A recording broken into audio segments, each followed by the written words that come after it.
dipersembahkan oleh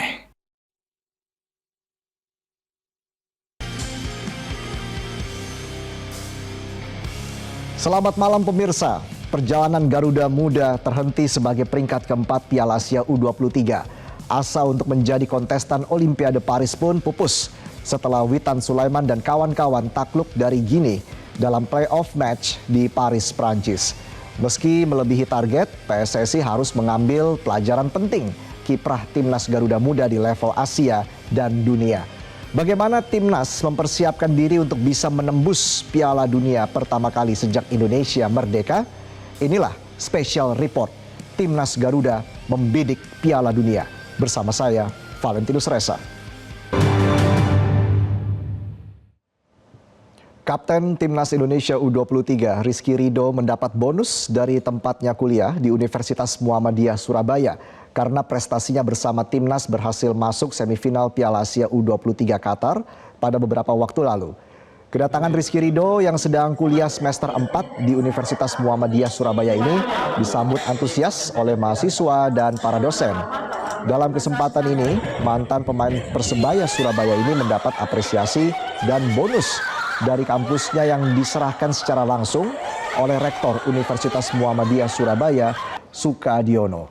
Atas penghargaan ini, Ridho berterima kasih kepada pihak kampus dan sangat bahagia bisa berada dan kuliah di Universitas Muhammadiyah Surabaya. Saat ini Rizky Ridho tengah menjalani liburannya setelah pertandingan Piala Asia. Setelah itu ia akan bergabung kembali ke Timnas untuk persiapan kualifikasi Piala Dunia melawan Irak di Jakarta. Rektor terhadap saya, penghargaannya saya sangat terima kasih, saya sangat bersyukur dan saya sangat senang berada di sini dan disambut baik oleh Universitas Muhammadiyah Surabaya. Seperti apa persiapan untuk pertandingan nantinya? Sekarang mungkin saya ambil rest dulu mungkin 3-4 hari, nanti baru fokus ke lawan Iraknya lagi karena baru ini dapat libur yang agak panjang seperti itu. Atas prestasi yang telah mengharumkan nama Indonesia dan kampus, Rektor Universitas Muhammadiyah Surabaya, Sukadiono, memberikan bonus berupa piagam penghargaan dan uang pembinaan untuk Rizky Ridho. Selain menerima bonus, Rizky Ridho juga ternyata telah menyiapkan sebuah hadiah untuk rektornya berupa jersey tandang Timnas Indonesia berwarna putih dengan nomor punggung 5.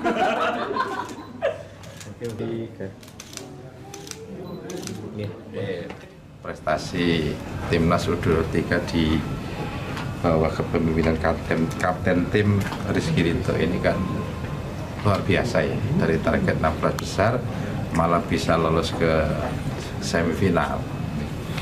Nah ini di luar ekspektasi kita semua kan begitu ya. Dan alhamdulillah tentu prestasi yang membanggakan ini pihak kampus tidak tinggal diam. Kami kemarin sudah melalui Biro Kemahasiswaan minta untuk diundang Mas Rizky Ridho untuk kita berikan reward ya, berikan penghargaan dari kampus ya berupa uang tunai, bukan wisuda, bukan.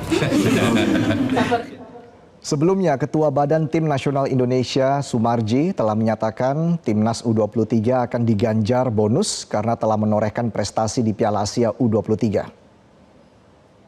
Sudah, kalau bonus itu yang pasti sudah ada, ya sudah ada.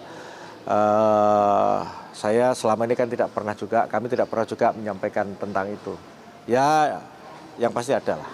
Untuk membangkitkan motivasi teman-teman. Oh ya, sepak bola itu kan kita mau ngomong keras seperti apapun, kalau tidak ada bonusnya ya kan nggak semangat. Dari mana mungkin dan dari mana nih? Ya, yang penting ada lah ya. Pelatih Sintayong memanggil 22 pemain untuk melawan Irak dan Filipina pada kualifikasi Piala Dunia 2026. Menariknya, banyak pemain kunci yang tidak dipanggil STY seperti Elkan Bagot hingga Witan Sulaiman.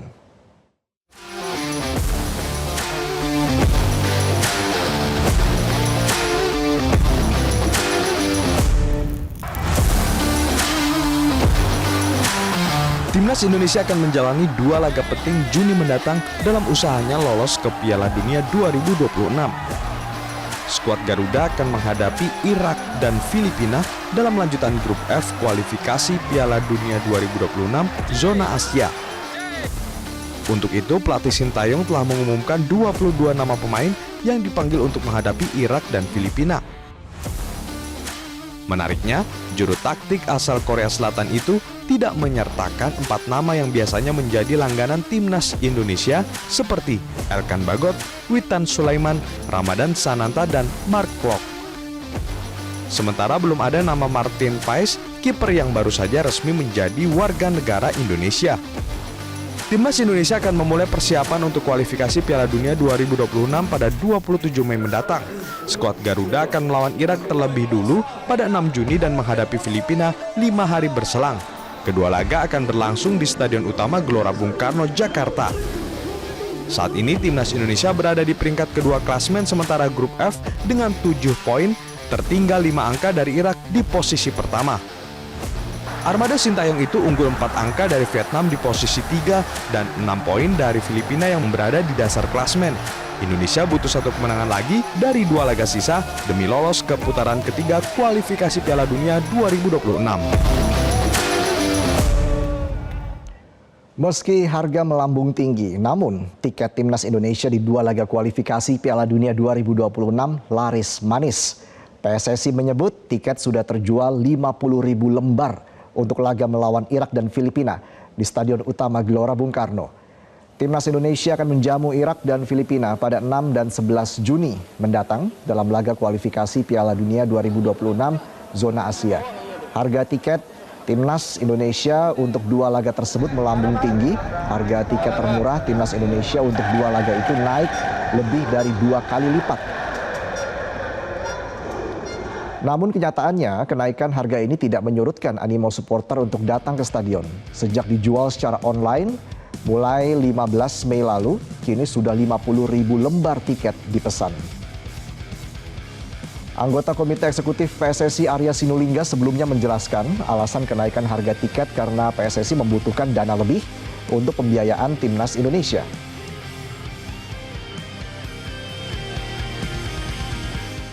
Kenaikan harga tiket laga Indonesia versus Irak dan Filipina lebih dari 100% dinilai sejumlah masyarakat terlalu mahal. Namun ada juga yang menganggap kenaikan harga tiket Timnas Indonesia wajar karena permainan skuad Garuda semakin berkualitas karena diperkuat sejumlah pemain naturalisasi. Untuk dilihatnya lagi 2 kali lipat dari 100.000 ke 250 juga rada kaget juga sih banyak orang. Sebenarnya sah-sah aja ya, maksudnya aku cukup setuju gitu karena untuk perkembangan timnas kita juga biar mainnya makin bagus dengan kualitas penonton yang semakin membaik juga biar nggak rusuh gitu ya. Jadi mungkin dari harga tiket yang naik ini juga bisa memfilter lah gitu dari segi penonton dan untuk kualitas pertandingan kita sih. Ya kalau untuk saya sendiri sih untuk harga naik ya saya setuju dikarenakan kita lihat sendiri pemain kita pun makin berkembang gitu, makin berkelas. Apalagi naturalisasinya banyak dari yang ada Tom Hai dan lain-lainnya gitu. Dan menurut saya perihal pun naik pun ya tidak apa-apa gitu. Dan Mas Ibron gimana, setuju nggak harga tiketnya melonjak naik nih? Oh nggak setuju sih. Banyak kan banyak antusiasme dari penggemar Indonesia ya. Maksudnya banyak itu sebenarnya dilonjakin harga gitu. Jadi kan banyak fanatismenya. Jadi agak sedikit berkurang takutnya gitu. Pertandingan Timnas Indonesia versus Irak dan Indonesia versus Filipina pada laga kualifikasi Piala Dunia 2026 zona Asia akan berlangsung di Stadion Utama Gelora Bung Karno, Jakarta pada 6 dan 11 Juni mendatang. Selain tiket satuan, PSSI juga menyediakan tiket terusan bagi masyarakat yang ingin menonton 2 laga sekaligus. Informasi seputar harga dan cara membeli tiket akan disampaikan Arbida Dono Semito berikut ini. Akan bertanding dalam laga kualifikasi Piala Dunia 2026 zona Asia, di mana Indonesia akan melawan Irak dan juga Filipina di kandang sendiri, yaitu di Stadion Utama Gelora Bung Karno. Indonesia akan melawan Irak pada tanggal 6 Juni 2024 dan akan melawan atau kontra Filipina di tanggal 11 Juni 2024. PSSI juga sudah merilis harga tiketnya sejak 15 Mei 2024 dan menariknya nih pemirsa, 50.000 tiket sudah terjual dalam jangka waktu 12 jam sejak harga tersebut dirilis. Dan informasi tersebut ini sudah diumumkan melalui laman Instagram PSSI. Nah pemirsa, ada 2 jenis tiket yang dijual, yaitu kategori satuan dan juga terusan. Di mana untuk tiket terusan ini adalah harga bundling untuk 2 laga sekaligus, yaitu laga Indonesia melawan Irak dan juga Indonesia melawan Filipina. Dan untuk harga terendah dari tiket tersebut adalah Rp250.000 hingga yang paling termahal adalah Rp2.250.000. Berikut adalah rincian harga tiketnya untuk Anda pemirsa. Untuk harga tiket upper Garuda di harga satuan adalah Rp250.000, kemudian di harga terusannya adalah Rp450.000. Kemudian untuk harga satuan kelas Garuda North and South yaitu di harga Rp550.000, kemudian untuk harga terusannya di harga Rp1.000.000. Lalu untuk harga satuan kelas Garuda East and West yaitu ada di harga Rp850.000 dan untuk terusannya di harga Rp1.500.000. Dan untuk kelas premium East and West di harga Rp1.250.000 dengan harga terusannya adalah Rp2.250.000. PSSI ini juga akan memberikan 2 set merchandise bagi 10.000 pembeli pertama tiket terusan. Jadi apakah Anda juga sudah membeli tiket untuk menonton Timnas Indonesia pada kualifikasi Piala Dunia 2026 6 Juni dan 11 Juni mendatang pemirsa? Sebab tadi tim Metro TV sudah melakukan pengecekan pada website untuk membeli tiket, hanya ada tiket terusan saja yang masih tersisa. Nah, lalu bagaimana cara membeli tiket tersebut? Anda dapat membeli tiket tersebut pada 3 laman resmi, yaitu di kitagaruda.id, kemudian ada di id.bookmyshow.com, serta timnasgaruda.bigtix.io, di mana 3 laman resmi tersebut adalah halaman resmi Anda bisa membeli tiket pertandingan Indonesia lawan Irak dan juga Indonesia lawan Filipina. Adapun juga pemirsa, harga tersebut ini belum termasuk pajak, kemudian biaya asuransi dan service fee. Nah, ada juga syarat dan ketentuan yang berlaku. Salah satunya adalah 1 KTP hanya bisa untuk membeli 4 tiket saja. Dari Stadion Utama Gelora Bung Karno, Arbida Donosmito, Yohanes Don Bosco, Metro TV. Pemirsa, Timnas Indonesia akan melakoni 2 laga kualifikasi Piala Dunia melawan Irak dan Filipina pada 6 dan 11 Juni mendatang. Seperti apa perjalanan Timnas Indonesia untuk menuju ke Piala Dunia 2026? Kami akan hadirkan datanya berikut ini pemirsa. Piala Dunia 2026 akan digelar di 3 negara Amerika Utara, Amerika Serikat, Meksiko, Kanada. Amerika Serikat akan menjadi tuan rumah untuk 60 pertandingan. AS memiliki 11 stadion yang akan menjadi panggung Piala Dunia 2026. Sementara Meksiko dan Kanada masing-masing akan menyelenggarakan 10 laga. Ada 2 stadion dari Kanada dan 3 stadion Meksiko. FIFA memastikan Piala Dunia 2026 akan berubah format dengan menambah jumlah peserta menjadi 48 tim.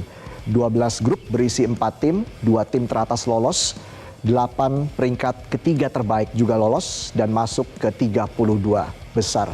Kenapa Indonesia harus menjalani tahapan paling awal dulu menuju putaran final Piala Dunia, sementara Malaysia, Vietnam, Thailand bisa langsung ke babak kedua? Karena kebijakan FIFA, sebanyak 26 tim dari Asia yang memiliki ranking FIFA terbaik langsung lolos ke babak kedua atau fase grup pertama. Sementara Indonesia adalah salah satu tim yang masuk kategori 20 tim pemilik ranking FIFA terendah, sehingga harus memulai sejak babak pertama kualifikasi, sama seperti dengan Brunei, Kamboja, Laos, Myanmar, Singapura, lalu juga ada Timor Leste. Kita sikat Brunei 12-0 lewat 2 leg.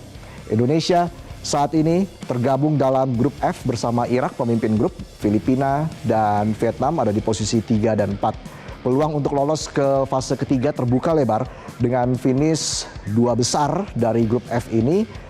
Dan semoga kita bisa meredam kekuatan Irak dan Filipina di 2 laga terakhir grup F yang berlangsung di Stadion GBK 6 dan 11 Juni mendatang. Jika lolos ke fase ketiga, 18 tim yang lolos dari fase 2 akan dibagi ke 3 grup, masing-masing berisi 6 tim. Nah, juara grup dan runner-up akan langsung lolos ke Piala Dunia. Sementara posisi 3 dan 4 lanjut ke putaran 4. Peringkat 5 dan 6 gugur. Di putaran keempat, 6 tim tadi yang menempati posisi 3 dan 4 akan dibagi dalam 2 grup. Dan juara grupnya lolos ke Piala Dunia. Sementara posisi runner-up lanjut lagi ke putaran 5. Kedua tim runner-up tadi akan bertanding 2 leg untuk memperebutkan tiket lolos ke Piala Dunia 2026. yang kalah akan mengikuti babak playoff Interconfederation. Harapannya kita bisa lolos tentunya ke Piala Dunia dengan mengunci posisi 2 besar di fase ketiga, walaupun memang sangat berat. Itulah tadi perjalanan yang akan dihadapi timnas Indonesia jika ingin lolos ke Piala Dunia. Yang penting fokus saja pada setiap laga satu demi satu. Dan pemirsa, Special Report akan kembali dengan informasi Piala Asia U23 memang sudah usai, namun kisah di ruang ganti pemain selalu menarik untuk diulik. Bagaimana para pemain menghadapi laga-laga menantang selama di Piala Asia U23, kami akan bahas usai jeda.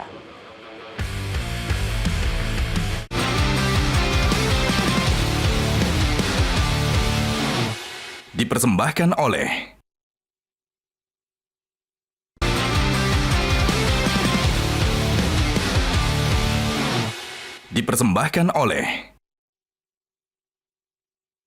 Ya, pemirsa, bagaimanapun kita patut apresiasi perjuangan timnas Indonesia di Piala Asia U23. Kita minum dulu, pemirsa.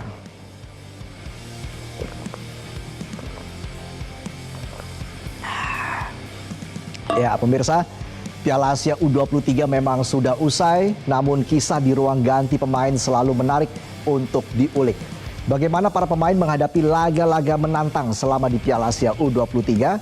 Siapa yang paling keras menangis saat Garuda Muda gagal mengalahkan Irak di perebutan tempat ketiga? Kita tanyakan langsung kepada asisten pelatih Nova Arianto. Coach Nova, selamat malam Coach. Selamat malam Mas Desa, selamat malam. Terima kasih Coach atas waktu Anda Coach. Apa saja kegiatan Coach Nova saat ini setelah berjuang di Piala Asia U23? Oke, berarti setelah kami kembali dari Prancis, kebetulan saya sebagai pelatih kepala dari Timnas U16, dan saat ini kita lagi melakukan persiapan di Jogja, jadi setelah kembali dari Prancis, saya langsung ke Jogja untuk bergabung dengan Timnas U16 misalnya. Oke, jadi tidak sempat liburan nih Coach ya? Nggak sempat karena waktunya yang mepet dan sampai sedang persiapan, jadi saya langsung ke Jogja. Tapi masih berkomunikasi dengan Coach STY? Pasti semua program yang kita lakukan, apapun program yang kita lakukan selalu kita berkoordinasi dengan Coach Shin yang memberikan kesempatan saya untuk segera bergabung ke Jogja, dan nanti di tanggal 4 baru saya bergabung dengan timnas senior di Jakarta. Ada instruksi khusus tidak dari Coach STY terkait dengan tim U16 saat ini? Instruksinya ya tetap seperti apa yang selama ini mungkin saya dapat di Timnas U23 dan senior ya, dan Coach Shin selalu sampaikan untuk selalu bisa membantu pemain dari sisi mental, dari sisi fisik, dan itu menjadi concern kami agar pemain-pemain Timnas U16 ini kedepannya bisa di saat mereka naik level di Timnas U20, U23 dan senior mempunyai mental yang kuat, dan secara fisik pun dia yang sudah siap untuk dia nanti saat dia naik level nanti.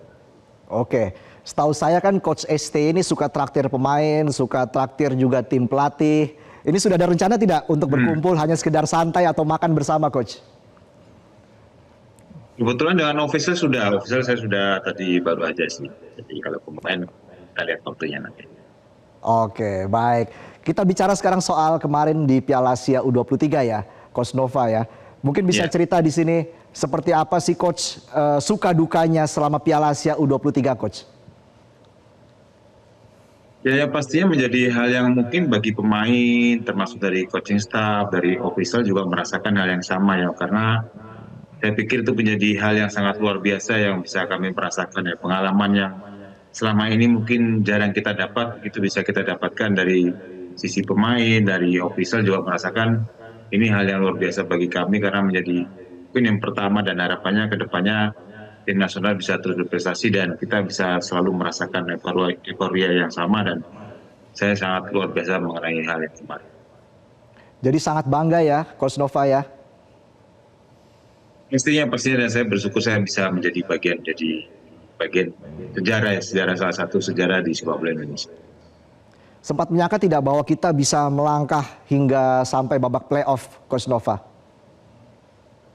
Ya sebenarnya kan dari target PSSI yang kita tahu kan kita hanya lolos sampai di 16 besar ya, tetapi saya bilang kita bisa melewati ekspektasi dari yang selama ini. Mungkin harapannya hanya lolos 16 besar, tapi kita bisa sampai di semifinal, itu menjadi hal yang hal yang menurut saya hal yang sangat luar biasa bagi sepak bola Indonesia, kita bisa sampai sejauh ini. Tekanan terberat itu ada di laga yang mana, Coach? Yang pastinya di laga lawan Irak ya, karena laga lawan Irak menjadi penentu kita akan langsung lolos ke Olimpiade atau harus melalui playoff, dan pertandingan lawan Irak menjadi hal yang menjadi pertandingan cukup menegangkan bagi kita ya, karena bukan kita lolos setidaknya atau harus lewat playoff untuk menuju ke Olimpiade. Ya, kita tahu Coach STY berasal dari Korea Selatan dan negara dia sendiri dia singkirkan begitu dari ajang Olimpiade. Betul. Sebelum laga melawan Korsel, ada instruksi-instruksi khusus tidak dari Coach STY terhadap tim pelatih maupun untuk para pemain? Kalau dari Coach Shin sih sangat punya rasa percaya yang sangat tinggi ya. Itu yang kita lakukan 1 hari sebelum pertandingan, termasuk beberapa jam sebelum pertandingan kita melakukan meeting. Coach Shin sampaikan sebenarnya Korea Selatan di Piala Asia U23 kemarin sebenarnya tidak tampil dengan tim terbaiknya, dan saya Coach Shin melihat Korea Selatan menjadi salah satu tim yang sebenarnya kita bisa mengalahkan pemain Korea. Dan saya lihat di sini Coach Shin selalu berbicara setiap pertandingan jangan menjadi pertandingan yang disesali oleh pemain, dan pemain bisa bekerja keras, dan dengan kepercayaan Coach Shin dan apa yang sudah kita persiapkan selama H-2 sebelum pertandingan melawan Korea, pemain bisa tampil maksimal, dan akhirnya puji Tuhan kita mendapatkan hasil yang maksimal juga. Ketika menghadapi Uzbekistan, ada gol kita yang dianulir, seberapa parah ini mempengaruhi mental pemain, Coach Nova?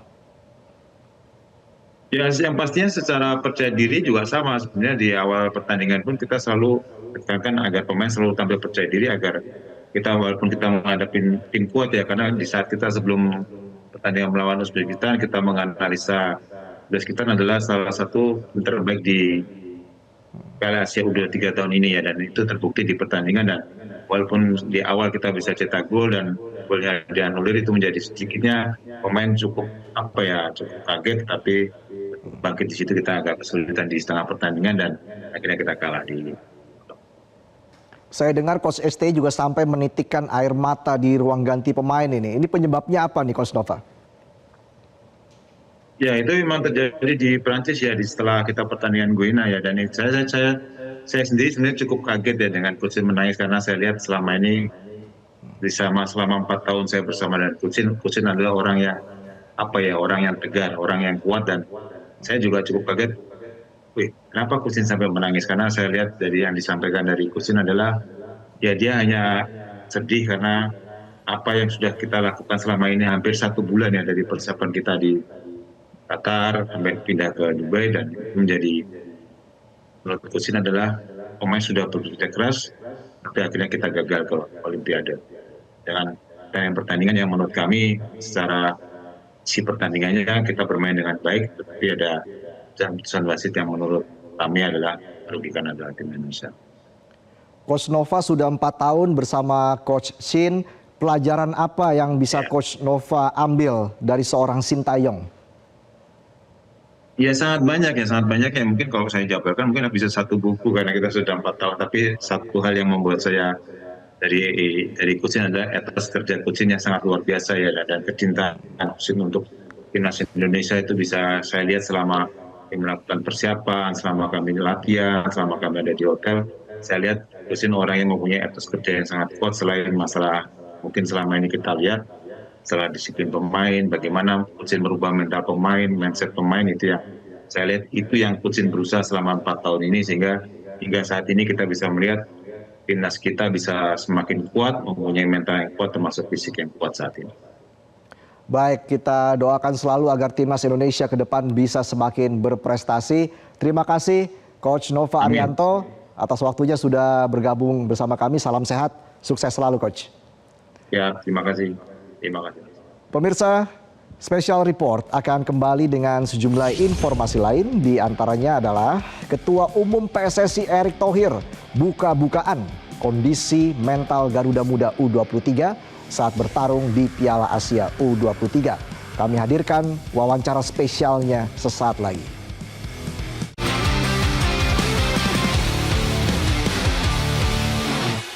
Dipersembahkan oleh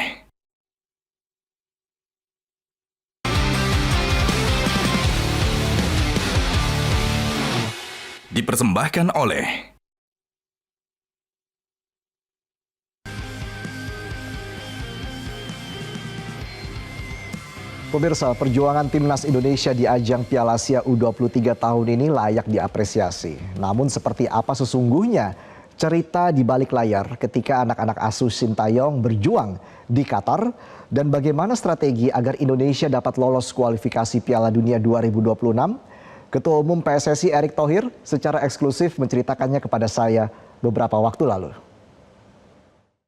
Lebih berat mana Pak, bersih-bersih BUMN atau bersih-bersih PSSI Pak? Sama beratnya. Sama beratnya ya. Tapi Pak Erick ini saya bisa lihat Pak Erick tersenyum ini, saya juga cukup lega jadinya Pak. Karena kemarin selama Piala Asia U23 banyak komat kamit. Di ruang ganti pemain, ketika pemain naik bus, banyak masyarakat belum tahu kan pastinya ini seperti apa sih kondisi di balik layar ini Pak. Di depan layar jelas bagaimana pemain terus berjuang, berusaha mati-matian di atas lapangan dan patut kita apresiasi. Tapi di balik layar itu tekanannya seperti apa sih Pak? Ya, mereka ini kan manusia dan mereka juga bayangkan mereka itu 1,5 bulan, 1 bulan lebih mohon maaf, meninggalkan keluarga, lebaran enggak. Ya, untuk training dan mengibarkan merah putih, kira-kira gitu kan. Dan pasti ada kelelahan secara fisik dan mental.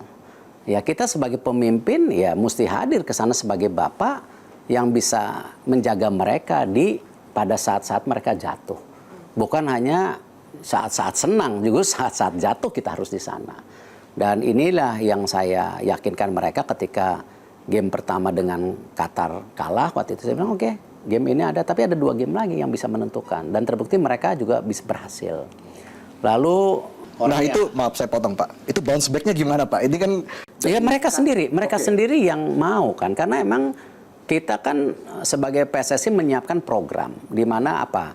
Selain fisik, mental yang kita harus lakukan. Mental kan salah satunya ketika habis juara SEA Games mereka kita tandingkan dengan waktu itu Argentina yang mungkin buat mereka yang generasi muda ini Argentina juara dunia kita lawan, iya nggak? Tapi kalah 2-0 gitu, walaupun nggak ada Messi gitu kan. Tapi banyak pelajaran dari situ. Tapi kan itu mental yang saya bisa main ternyata, ya kan gitu loh. Nah, hal-hal ini yang kita dorong selain tentu fisik ya. Dan kita terbukti ketika selesai bermain dengan Korea, ya anak-anak itu habis total. Ya fisik, mental habis, makanya ketika lawan Uzbekistan cukup tertekan, tidak permainan terbaik, apalagi ada gol yang dianulir. Ya itu sesuatu yang mungkin juga membuat mereka down gitu. Jadi keputusan wasit juga membuat down para pemain. Ya saya kecewa, tapi gini, kalau kita selalu komplain mengenai wasit, kapan kita jadi pemain bagus? Itu yang saya bilang ke mereka. Ya main aja. Oke, Pak Erick, jadi kalau kita lihat juga Anda menyaksikan pertandingan timnas di tribun, sempat tegang sekali wajah Anda saat itu ya Pak. Tekanannya sangat besar Pak. Tapi saat itu apakah memang Anda masih menyimpan keyakinan hingga saat ini sebenarnya Indonesia bisa lolos ke final?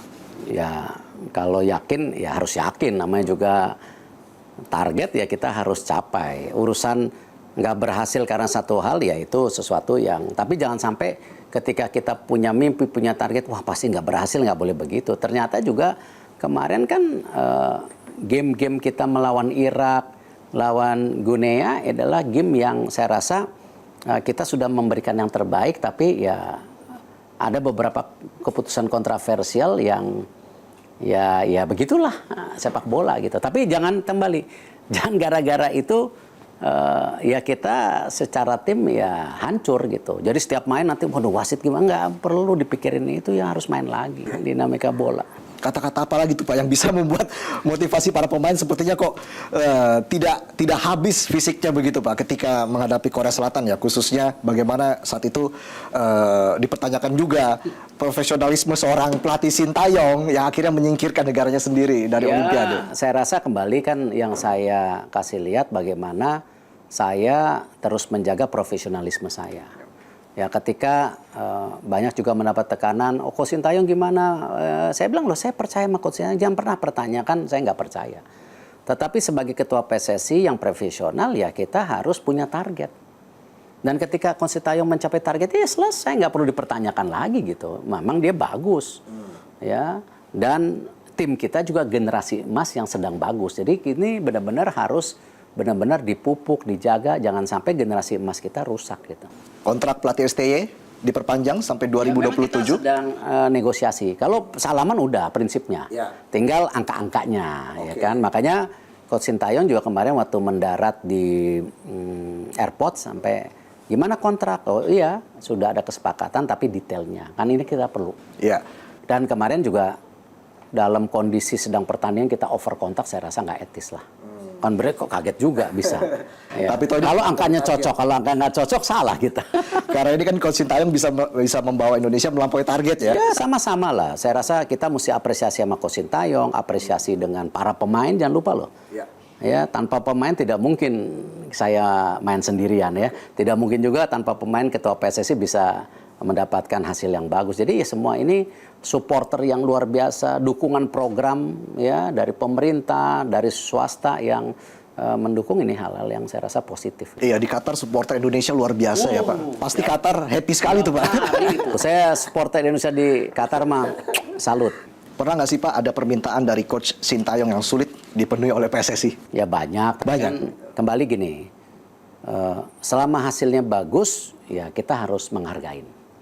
Ya, dan saya juga akan give the best that I can atau semua support saya untuk coach dan pemain selama memang kita punya komitmen sama-sama memberikan yang terbaik gitu. Kemarin waktu ke Vietnam kan kita charter pesawat.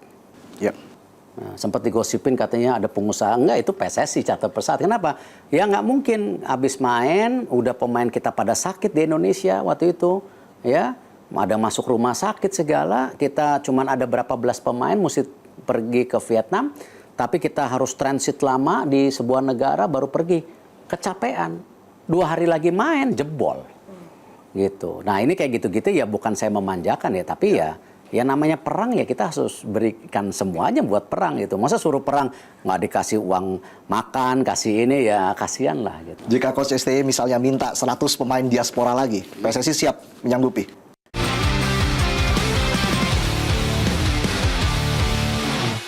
Dipersembahkan oleh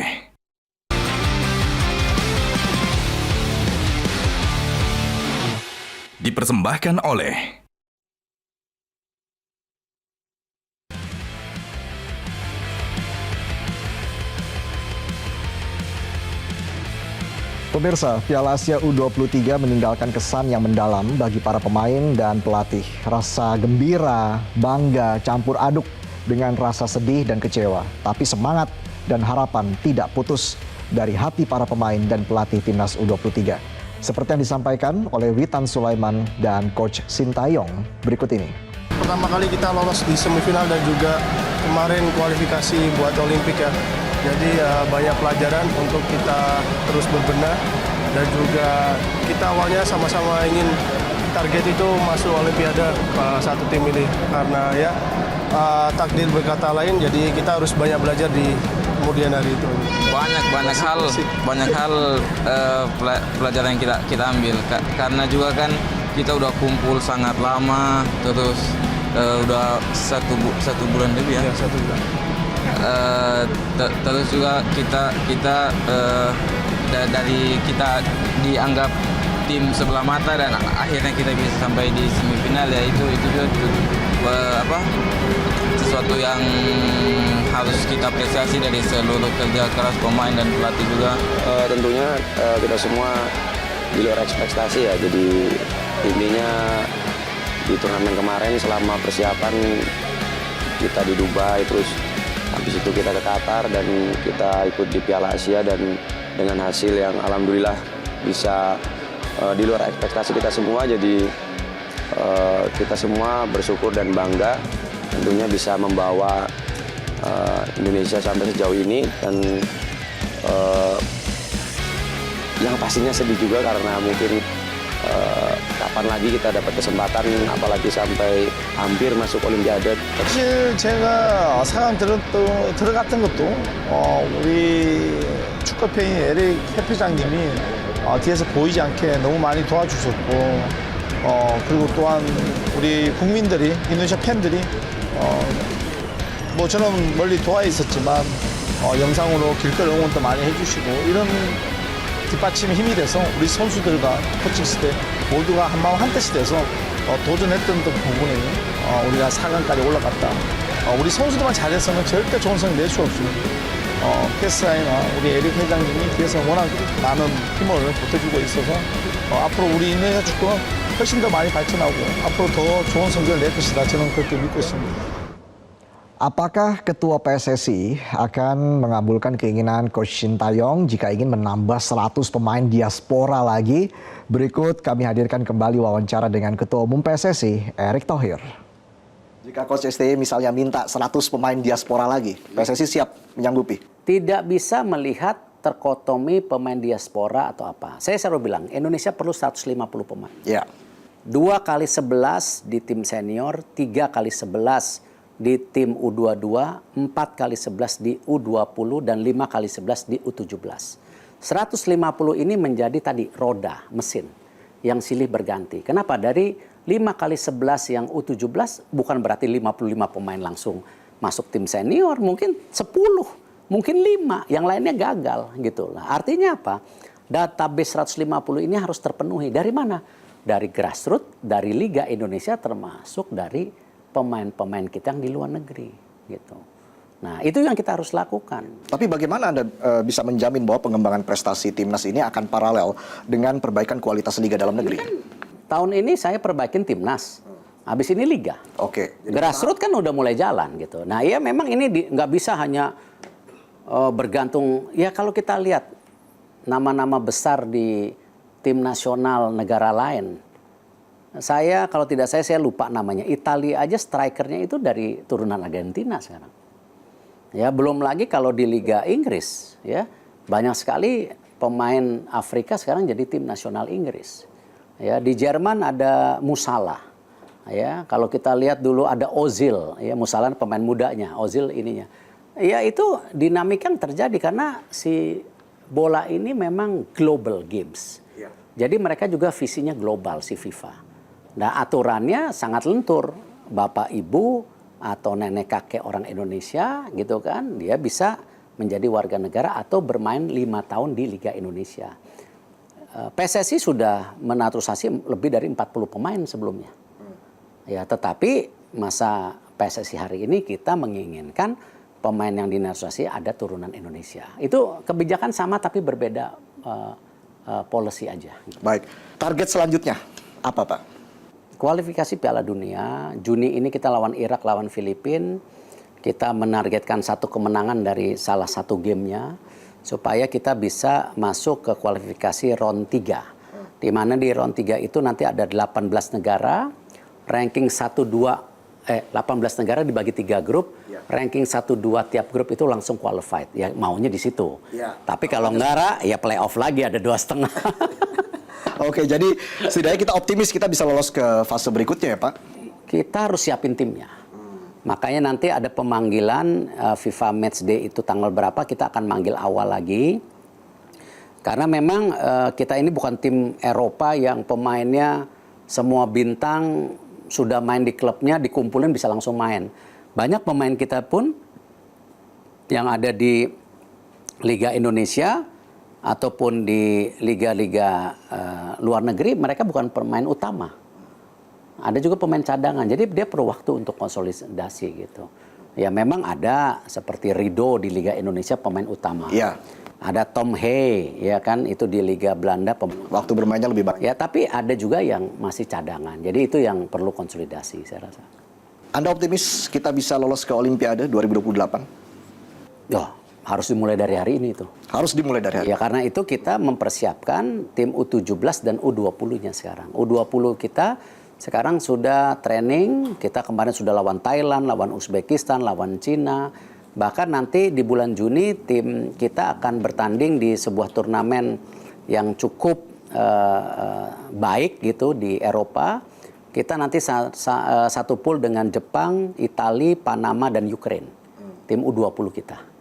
Ya nggak tahu hasilnya berapa, tapi kan penting sudah mulai Nah, U17 kita FIFA yang namanya World Cup U17 udah tiap tahun sekarang. Artinya kalau kita tidak menyiapkan tim dan berkaca untuk masuk U17 World Cup tiap tahun, negara lain masuk, ya kita ketinggalan lagi. Jadi olimpiadenya juga berat gitu. Nah, hal-hal seperti ini yang saya rasa yang namanya membangun itu perlu komitmen jangka menengah dan panjang, tidak hanya short term. Anda mengatakan siap membangun sepak bola putri dari nol, Pak. Ini mulai dari mana? Wah, pusing. Kenapa, Pak? Ya sama. Bangun dulu tim nasionalnya U17. Ya kemarin sudah TC, ya lalu sekarang break, nanti ada TC lagi tim senior putri yang akan tanding friendly match lawan Singapura tanggal 28, terus akan ke Bahrain untuk uji coba juga. Ya ini dulu. Nah, grassroots-nya sekarang ada pengusaha yang bantu ya dengan sebuah produk susu, dia membangun U12, U10 di 8 kota di Jawa. Nah, ini terima kasih sama pengusaha ya. Nah, kalau ini berjalan 2-3 tahun baru liganya ada. Kita bikin liganya dari mana? Talent pool-nya. Kalau dari grassroots doang nggak layak tonton, siapa yang mau nonton TV? Nah, ini hal-hal ini tidak bisa hanya shortcut liga, tetapi talent pool-nya nggak ada. Tapi Liga Putri Indonesia siap digelar pada 2026? Iya, jangan sekarang. Kalau sekarang nggak ada jumlah talentnya. Oke, 2026 Pak ya? Iya, ya sama. Tadi ditanya, gimana mempersiapkan 150 pemain nasional putra dari U17 sampai senior? Nggak ada jumlahnya. Ayo, kita lihat aja. Coba, Coach Sintayong di U23. Berapa pemain yang main? Jumlah pemain talent pool-nya nggak cukup dan harus sama rata. Nah, tim nasional yang bertanding di World Cup nanti, ya, itu harus punya 2x11. Siapapun yang cedera, siapapun yang kartu kuning, siapapun yang nggak bisa main, penggantinya harus sama baik. Harus merata. Ya, kalau mau lolos World Cup begitu, kalau nggak, aduh. Punya skuad yang mendalam ya Pak ya? Iya. Jika nanti memang Anda sudah tidak menjabat lagi sebagai Ketua Umum PSSI, Pak Erik, legasi apa yang ingin Anda turunkan? Ya, sama seperti BUMN, saya nyiapin blueprint, roadmap, ya, SOP, bagaimana leadership baru, ya kita siapin seperti itu. Nanti 2027 kita lihat siapapun penggantinya. Gitu. Anda ingin dikenang sebagai siapa? Saya hanya ingin dikenang sebagai orang yang melandaskan fondasi. Melandaskan fondasi. Itu. Dan kesuksesan saya itu ya karena kesuksesan banyak orang, bukan karena saya sendirian gitu. Termasuk ya di PSSI ataupun BUMN. Baik, Pak Erik, terima kasih atas waktu Anda. Kita harapkan yang terbaik untuk BUMN, PSSI, dan juga kesehatan dari... Mohon doa, mohon dukungan. Terima kasih banyak, Pak Erik. Thank you. Pemirsa, itulah tadi wawancara saya dengan Ketua Umum PSSI, Erick Thohir. Semoga Timnas Indonesia bisa berprestasi lebih baik ke depan di bawah komando Erick Thohir. Kita akan nantikan seperti apa perjuangan berikutnya dari Timnas Indonesia. Saya Valentinus Reza undur diri. Sampai jumpa. Pemirsa, legenda sepak bola Ryan Giggs memberikan saran pada pemain muda sepak bola agar terus berlatih. Hal ini disampaikan saat kunjungannya ke Jakarta hari ini. Di hadapan fansnya, Giggs menyebut menikmati waktu selama berlatih dapat meningkatkan performa saat pertandingan. The same thing applies to young players. Obviously they have to practice, they have to never stop trying to get better, never stop learning. You're never old enough to learn new tricks. So I think the most important thing for me, why I played for so long, is I enjoyed it. I enjoyed every minute of training, I enjoyed every minute playing at Old Trafford, and I think when you're enjoying something, you perform even better. Dan informasi tadi sekaligus menutup perjumpaan kita di Special Report. Saya Valentinus Reza mewakili seluruh kru yang bertugas mengucapkan terima kasih atas perhatian Anda. Sampai jumpa.